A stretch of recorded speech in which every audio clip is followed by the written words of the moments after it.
Bonjour à tous et bienvenue dans ce nouveau VYP, l'émission où nous découvre des personnalités yvelinoises. Je me trouve en compagnie d'Adama Sissoko. Bonjour. Bonjour. Alors vous êtes inimontaine et vous avez écrit un roman qui s'appelle L'insignifiante, qu'on peut voir juste ici. Vous y racontez une partie de votre vie, puisque à peine diplômée d'une école de commerce, vous décrochez un poste dans l'hôtellerie aux États-Unis, dans la ville de Baltimore, plus précisément, au nord-est du pays. Alors quitter votre ville natale, Nanterre, pour Baltimore, c'était vraiment une aventure. Une belle aventure, oui. Oui, sachant qu'en plus, alors c'est vraiment une opportunité qui est arrivée complètement par hasard. Et puis je partais pour les États-Unis, donc on a tous une image des États-Unis, voilà, qui est ce qu'elle est, avec les films, particulièrement de New York. Mais alors, ce qui était marrant, c'est que Baltimore, c'était juste à côté de New York, donc c'était pas le même cadre que j'allais retrouver. Et donc je suis partie vraiment sans me poser de questions. Je me suis dit, on va voir ce qui va se passer. Je suis partie assez sereine. Et une fois arrivée sur place, il a fallu s'adapter forcément. Oui, justement, dans ce livre, vous nous plongez dans les coulisses de l'hôtellerie de luxe, puisque vous êtes employé au Carillon, hôtel 4 étoiles à Baltimore. Là-bas, vous avez vécu le faste et les demandes complètement fantaisistes des clients, que vous désignez d'ailleurs des personnes exigeantes. Oui, c'est le mot qu'on utilise dans le milieu, effectivement, des personnes exigeantes. Mais oui, effectivement, quand on travaille dans un hôtel de luxe, on sait qu'on va devoir donc répondre à des demandes parfois loufoques. C'est pas toujours le cas, mais voilà. 4 étoiles, moi je travaillais dans le service banquet.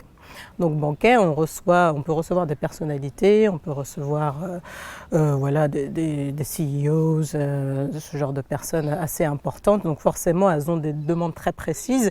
Et c'est vrai que dans le milieu de l'hôtellerie, on demande d'anticiper les besoins de l'autre. Donc c'était c'était du challenge, beaucoup de challenge. Ouais. Et on découvre aussi donc le monde de l'hôtellerie vu des employés. Vous faites beaucoup d'heures supplémentaires. Est-ce que vous pouvez nous parler un peu de ce métier ? Oui, c'est vrai que c'était un peu la volonté de ce livre, effectivement, de parler de métiers assez méconnus au final. Et lorsqu'on rentre dans l'hôtellerie, alors moi je ne le savais pas avant, mais c'est vrai que c'est un métier assez de passion. Parce que voilà, particulièrement l'hôtellerie de luxe, parce qu'on arrive dans des endroits qui sont très très beaux.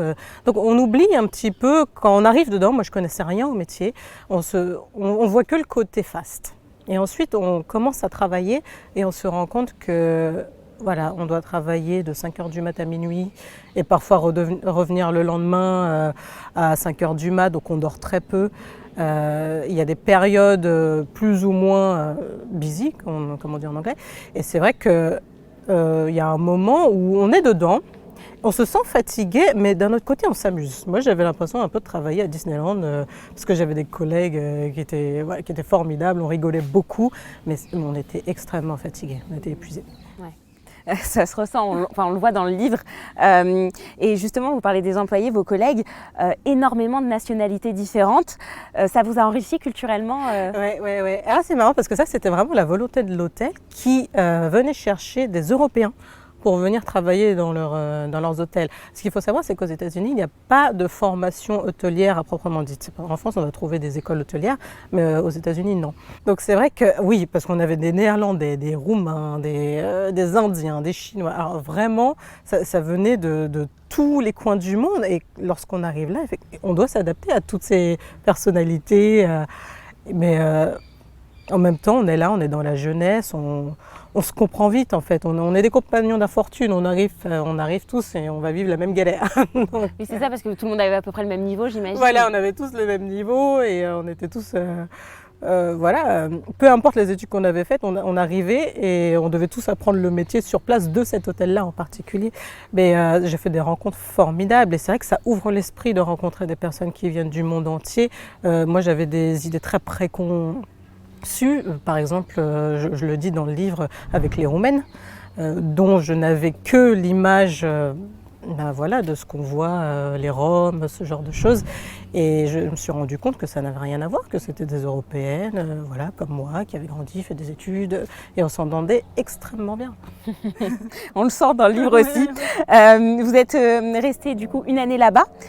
Finalement, vous finissez par vous acclimater, hein, on le voit bien dans le livre, et vous rencontrez quelqu'un. Vous avez même pu aussi voyager dans différentes villes, comme New York ou Los Angeles. Oui, tout à fait. Alors New York, ça s'est arrivé parce que j'ai réussi à devenir volontaire pour la Fashion Week de New York. Donc voilà, moi j'ai toujours été un peu passionnée par la mode et je cherchais un petit peu comment m'intégrer. Et New York, je n'avais jamais fait avant. Je ne connaissais pas, j'étais jamais partie à New York. Et donc j'ai postulé, donc voilà, personne ne me répond. Et puis à force, quelqu'un me dit venez passer un entretien, voilà, pour faire du volontariat pour la Fashion Week de New York. Donc j'arrive à New York et là effectivement on a l'impression d'être dans un film. On voit tout ce qu'on a vu depuis qu'on est petit, les taxis jaunes, la 5e avenue, Times Square et tout ça. Et j'ai adoré. Donc 1 an après, vous revenez en France. Oui. Le retour à cette vie en Île-de-France, c'était un peu compliqué? C'était dur. C'était dur parce que j'avais vécu tellement de choses, d'ailleurs plus ou moins belles, hein, mais j'avais vécu énormément de choses. Et ensuite, quand on revient, moi je dis souvent à mes amis, j'ai besoin d'au moins 6 mois pour me réacclimater. Parce qu'on a l'impression d'être dans une bulle en fait à l'étranger, et puis on revient dans notre quotidien. Donc on doit réapprendre limite la communication avec nos propres amis et parfois même avec la famille. Donc c'était assez compliqué, mais voilà, après avec le temps, on revoit les gens, on refait des activités et on retombe dans la vraie vie tout simplement. Et des fois ça peut être un peu déprimant. Et donc peut-être c'est pour ça aussi votre envie de voyager de nouveau. Hein, vous oui. Repartez une nouvelle fois aux États-Unis, dans le Colorado. Donc vous décrochez un poste dans un hôtel de 5 étoiles. Finalement vous le quittez, vous trouvez un autre emploi dans un spa à Paris. Ce livre montre aussi votre force de caractère et votre détermination. Écoutez, c'est gentil. C'est ce que je trouve et peut-être c'est ce que vous avez voulu peut-être montrer dans le livre. Alors dans le livre c'est vrai que je voulais montrer particulièrement, j'insiste beaucoup sur le fait que moi je suis née, j'ai grandi à Nanterre, donc c'était un milieu très modeste, donc j'ai vécu dans une cité voilà, qui était ce qu'elle était, mais on a survécu, on va dire ça. Et c'est vrai que dans ce livre j'essaie de montrer à une jeunesse parfois qui ne sait pas trop où aller, que c'est pas grave, qu'en fait en poussant des portes on va finir par y arriver en fait, et qu'il y a d'autres mondes à découvrir et que le monde est grand, on ne peut pas juste rester voilà, cantonné à ce qu'on connaît et à rester dans sa zone de confort, et que des fois il faut juste se donner la niaque et il y a beaucoup de belles choses qui peuvent arriver. Pourquoi justement choisir le monde du luxe? Dans vos premières pages, hein, vous dites « Pas la moindre idée de ce que je voulais faire dans ma vie, tout ce que je savais c'est que ça devait avoir un rapport avec le luxe. » Oui, parce que, alors comment je peux expliquer ça? Voilà, donc moi j'ai grandi dans un milieu assez pauvre. Et le luxe, en fait, je voyais ça un peu comme un monde inatteignable.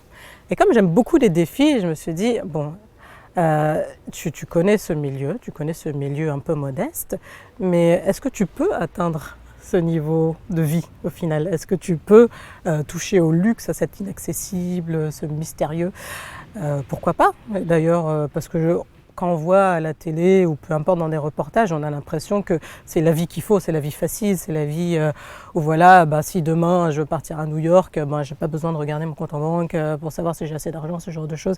Et alors c'est pas une façon d'être vénale. Moi, je ne suis pas une personne vénale dans le sens où voilà, avoir un sac Louis Vuitton, ça ne m'intéresse pas. Mais j'aime bien vivre des expériences et pour moi, c'était le milieu du luxe qui allait m'apporter ça. Il y a un chapitre dans ce livre nommé « 2 anecdotes what the fuck ». J'en cite une. La cliente qui refuse de dormir dans la même chambre que son bébé. Vous écrivez « Lorsqu'elle arrive, elle me demande quelle est la politique de l'hôtel si on veut laisser un bébé toute seule dans une chambre. » Donc c'est assez surprenant. Dans ce livre, il y a beaucoup d'anecdotes hein, comme celle-ci. Vous pouvez peut-être nous en raconter une qui n'est pas citée dans le roman? Alors là, oui, c'est vrai qu'il y a pas mal de choses qui sont arrivées. Alors, il y a des petits trucs comme ça. Par exemple, je me souviens qu'à Baltimore, il y avait un mariage indien voilà, qui avait coûté 1 million d'euros à la famille, ce genre de choses. Et alors, ils voulaient absolument avoir un cheval blanc pendant le mariage. Donc, mais le cheval blanc devait rentrer aussi dans l'hôtel. Et là, alors c'était tout un truc, hein. Où est-ce qu'on allait trouver un cheval blanc à Baltimore? On a fini par trouver un cheval. Donc le cheval est venu, ensuite il fallait trouver comment l'emmener dans l'hôtel, mais après il fallait trouver comment l'emmener dans l'ascenseur.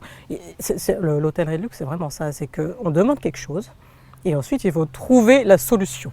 Parce que le client, lui, il s'en fiche, il a demandé quelque chose, il le veut.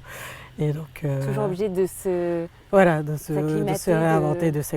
de s'acclimater et voilà, de répondre aux exigences tout simplement. Hein. Donc ça, c'était une anecdote assez rigolote. Hein. Oui, oui, c'est vrai qu'un cheval blanc, c'est pas tous les jours qu'on en voit. Il fallait le trouver. Hein. Oui, c'est ça. Et vous le dites dans l'avant-propos, ce roman, c'est finalement votre journal intime.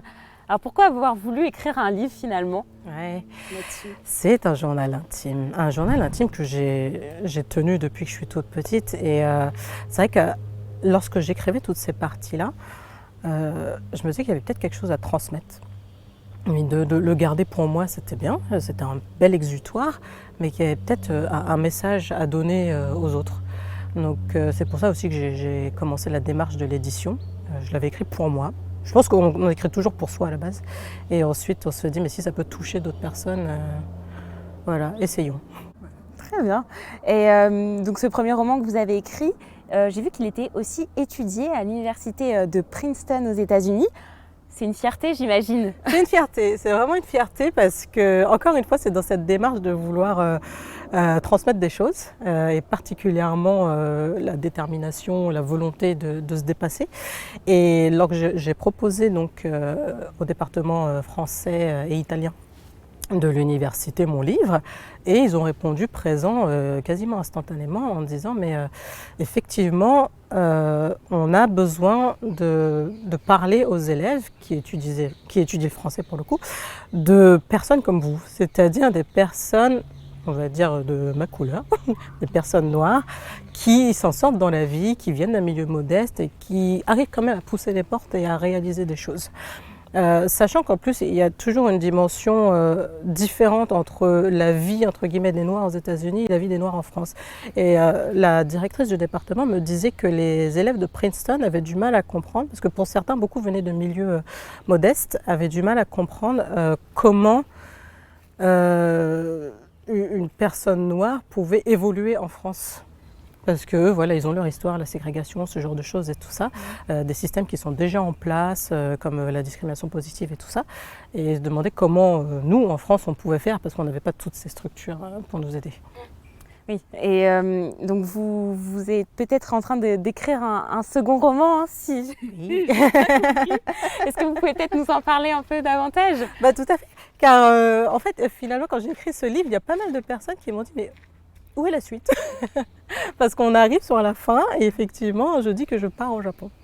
Donc j'ai décidé d'écrire la suite qui va raconter mes aventures au Japon où je suis devenue professeure d'anglais. Eh ben, on attend votre second roman avec impatience. Merci beaucoup Adama Sissoko d'avoir été notre invitée et merci à vous de nous avoir suivis. À bientôt sur TV78.